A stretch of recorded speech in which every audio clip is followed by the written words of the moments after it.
আসসালামু আলাইকুম। Welcome to my cooking channel Shahrin's cooking আর্টিস্টে। আজকে আমি আপনাদের মাঝে নিয়ে এলাম খুবই মজাদার চিকেন শাশলিক রেসিপি। তাহলে ফুল রেসিপিটি দেখার জন্য আমার সাথেই থাকুন।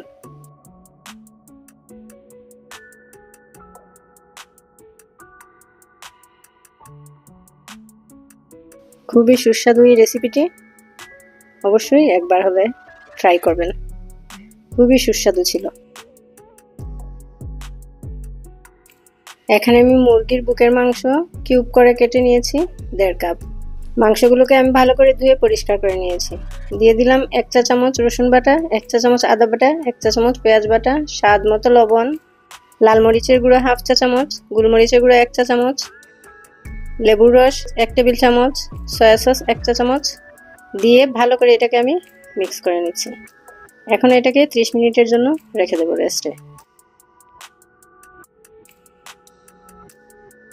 এখানে আমি নিয়ে নিলাম শাশলিক কাঠি 5-6 পিস। এটাকে আমি পানিতে ভিজিয়ে রাখবো, না হলে যখন তেলে দেব তখন পুড়ে যেতে পারে।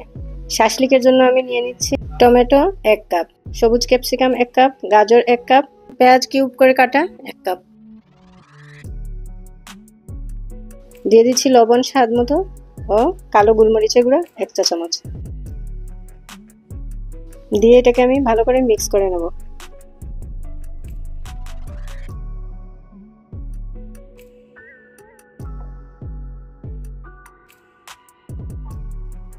এখন আমি শাশলিক কাঠির মধ্যে প্রথমে দিয়ে দিচ্ছি মাংসের পিস, টমেটো, মাংসের পিস, এরপরে ক্যাপসিকাম, এরপরে পেঁয়াজ, এরপরে টমেটো, আবার এভাবে মাংস, ক্যাপসিকাম, গাজর, পেঁয়াজ এভাবে একটার পর একটা সুন্দর করে সাজিয়ে এরপরে আমি সবগুলা শাশলিক রেডি করে নিয়েছি। দেখতে যেমন সুন্দর হয়েছে, খেতেও তেমনি সুস্বাদু ছিল।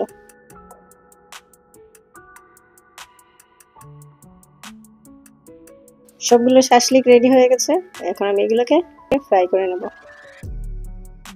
এখানে নিয়ে নিচ্ছি মধু যতটুকু প্রয়োজন। তেল দিয়ে দিলাম 2 টেবিল চামচ। এটাকে আমি ব্রাশ করে নেব। প্যানের মধ্যে এটাকে আমি ভালো করে ব্রাশ করে নিয়ে শাশলিক দিয়ে দিচ্ছি। এখন আমি এর উপরে মধু ব্রাশ করে নিচ্ছি। এতে ভালো একটা টেস্ট আসবে, ঝাল ঝাল মিষ্টি মিষ্টি একটা টেস্ট আসবে। কিছুক্ষণ রেখে এটাকে আমি উল্টে দেব। আমি অল্প আঁচে এটাকে রান্না করব। উল্টে দিয়ে আবারও আমি এটার উপর মধু ব্রাশ করে দিচ্ছি। এরকম উল্টে পাল্টে আমি একটু পর পর উল্টে পাল্টে দেবো, না হলে পুড়ে যেতে পারে, এবং অল্প আঁচে ভাজতে হবে।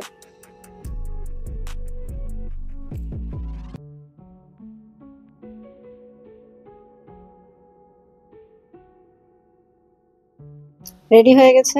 এখন আমি এটাকে নামিয়ে সার্ভ করে নেব।